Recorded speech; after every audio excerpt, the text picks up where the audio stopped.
We don't know what to do. We're kind of stuck right now. How do we find a way to get home? We don't know. Yeah. So we're stuck in North Dakota. We're stuck in North Dakota. So we'll keep you updated.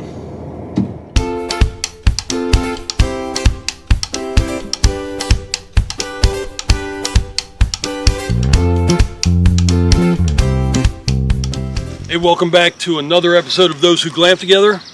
We are in Theodor Roosevelt National Park, as Joni just mentioned. We are in the Juniper campground in the north unit of the national park, and we've never had our camper in a national park. Any camper we've had, which is unbelievable that we haven't. Where we've actually stayed in the national park. So this is pretty interesting. Yeah.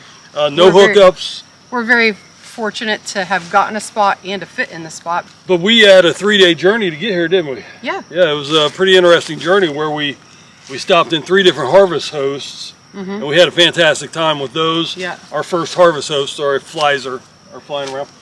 But as you can see, the view, our rig's literally right over here, but this is our view. Yeah.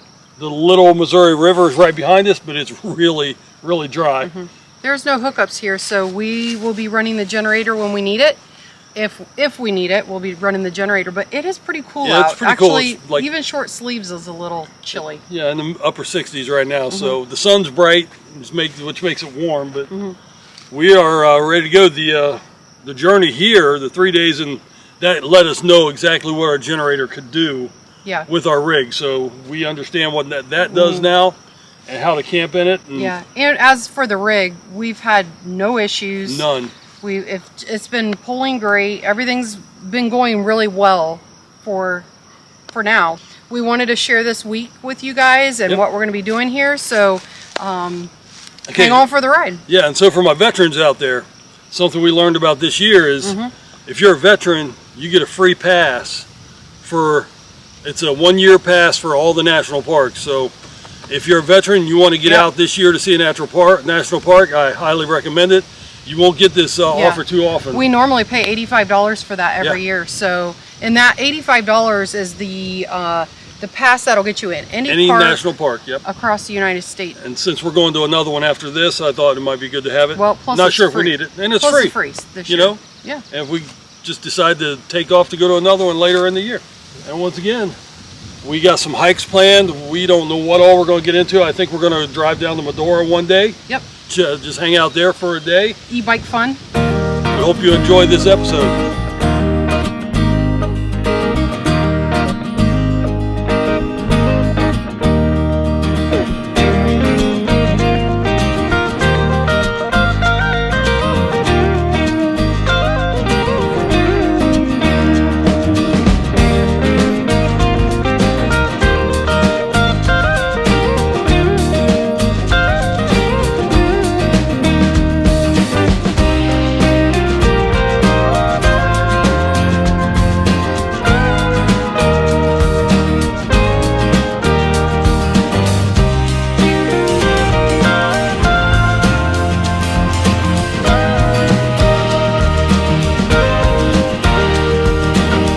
Why they call it the cannonball here. These things look like cannonballs.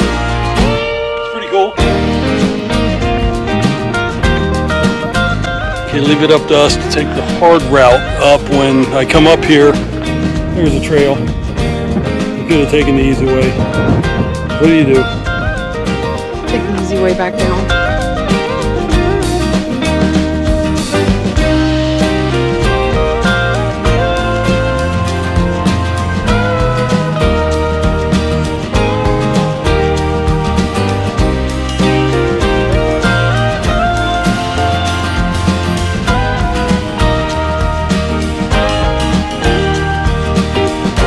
I don't think we're going to ride through here.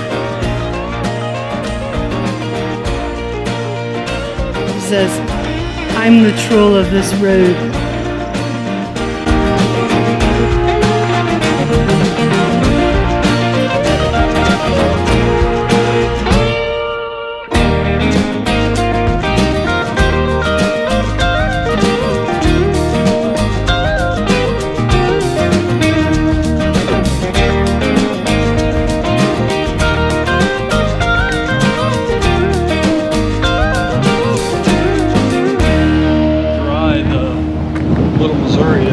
Yeah.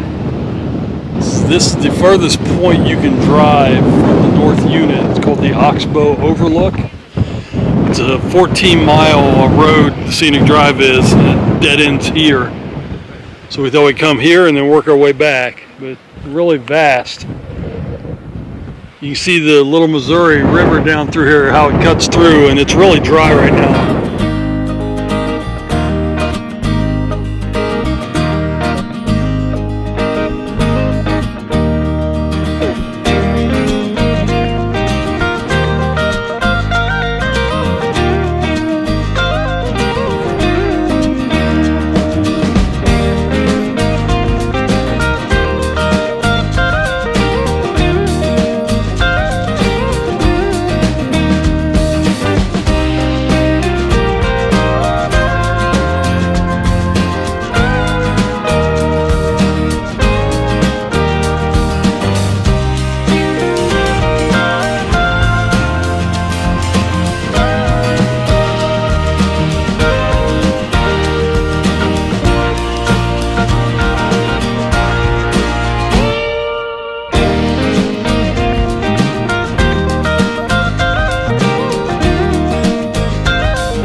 Well, what do we got going on?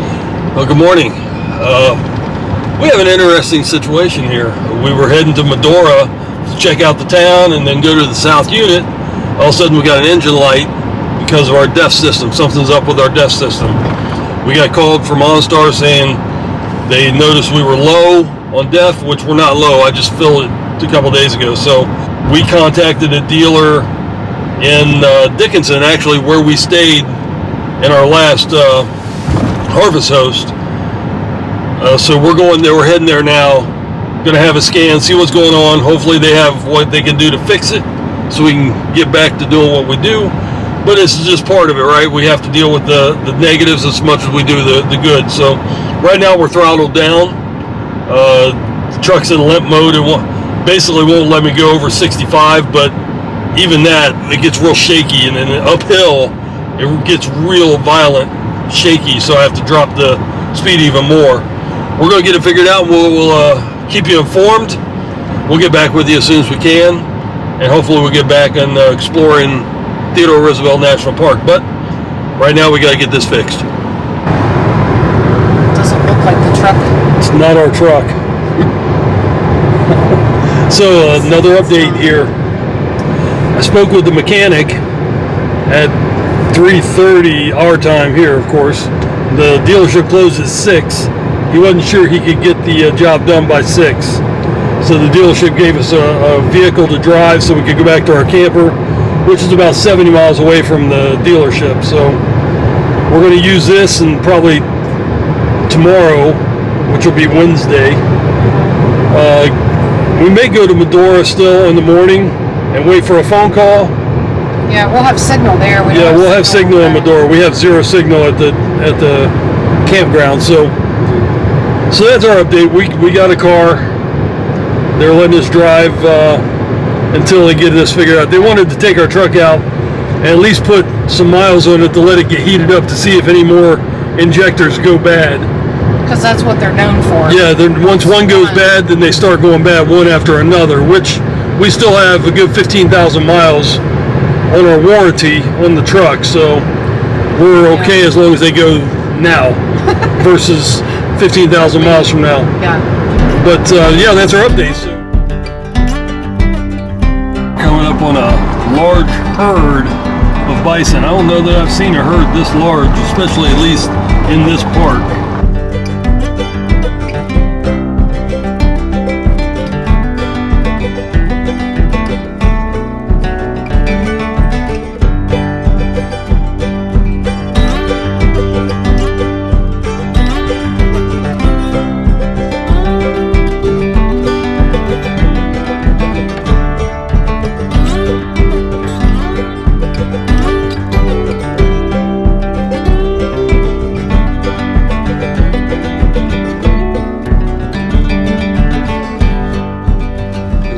campground named Bill.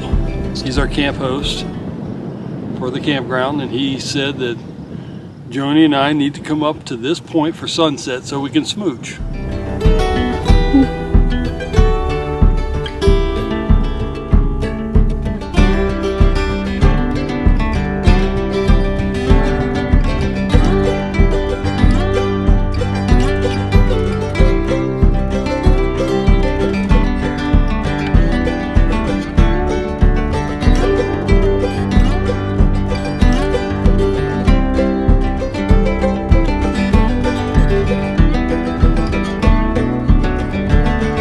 Hey, so what this is here is coal from underground that is constantly burning. I think I heard yesterday one of the rangers say at times it's burned, one of these will burn for like 25 years. They get struck by lightning and then it sets the coal on fire and it burns underground constantly. So that's pretty interesting.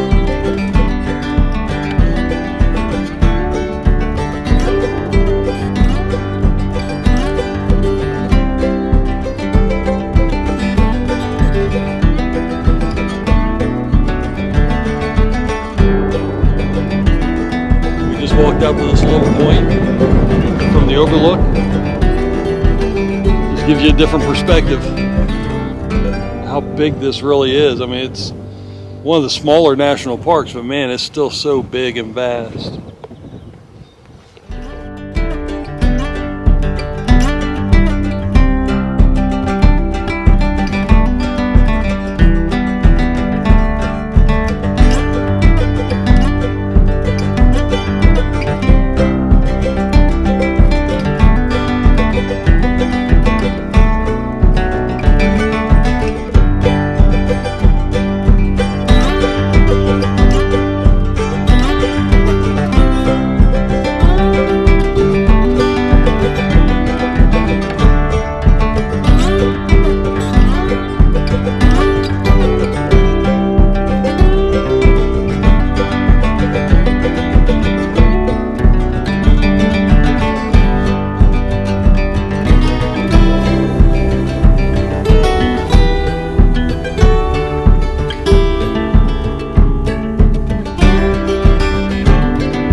So one of the things that we filled out this year, which we've never done, is one of the KYD Summer to Remember forms. And what this is you fill in your own personal goals for the year. So what do you want to do? So we have done a few things, like we've e-biked to an ice cream shop, which we did that with Cruising with Coleman's. One of the things that's on our list, since we knew we were coming to North Dakota, is we wanted to throw a bison patty. Are you ready? Here we go. Ah, fresh bison patties from Bearded Butchers. All right, so while we're waiting for the truck, we're just going to do a hike. The rain has stopped. So we're going to just check it out. It's supposed to be a cap rock. We're going to see how far we feel like going and just try and enjoy a little walk.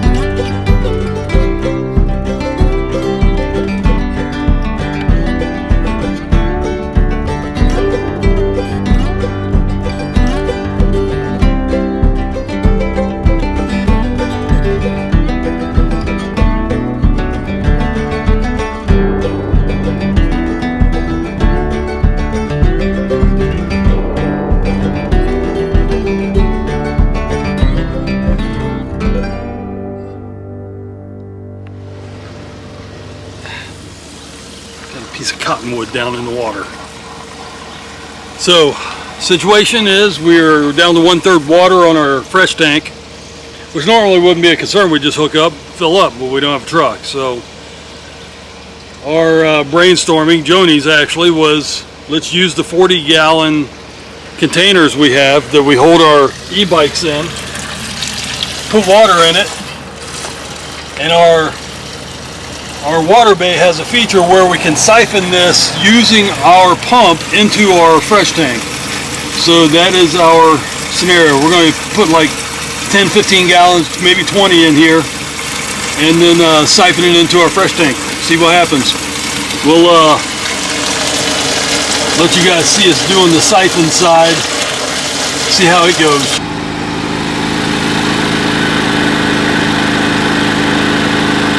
So as you can see, we've used our pump to empty out this. We had about 20 gallons in there.